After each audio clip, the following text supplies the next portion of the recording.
Sino po ba ang GOAT ni Mayor JB? I like LeBron James, Kobe Bryant. Pero wala pa rin makatalo kung Michael Jordan.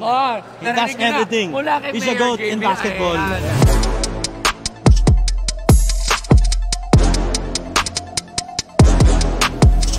We will lead the way for such sporting activities, not only in the province of Abra, but the entire Northern Luzon. This is my dream for us Abreños and the entire Northern Luzon.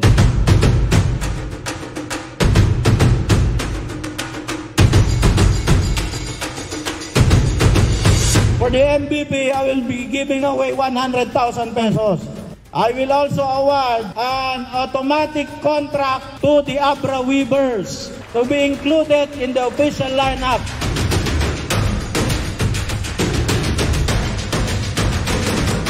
Amin nga teams, kat ada subsidida nga ito diti Solid North nga sagto 200,000 pesos.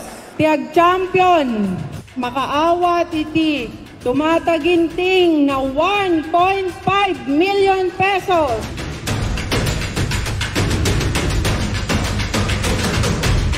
Actually, nagulat ako sa papremyo nyo na 1.5 million yung champion. Nakakatuwa dahil ang gusto nyo po ay ma-recognize ang inyong mga local player dito sa Abra at makapaglaro. Yes, hindi lang yung mga established players na dito sa locality. Those up-and-coming kids, pwede natin dalhin na in the big universities. Yung mga collegiate na nandyan na pwede natin i-elevate doon sa bigger stage.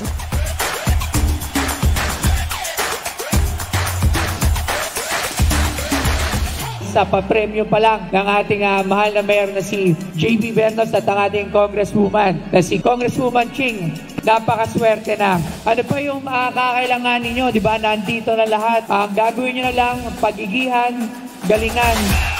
I now declare the first Solid North Cup open. Yung mananalong MVP, bibigyan ko ng iPhone 16 Pro Max. May this first Solid North Cup be successful. Again man ako na ikata kayo amin. Good afternoon.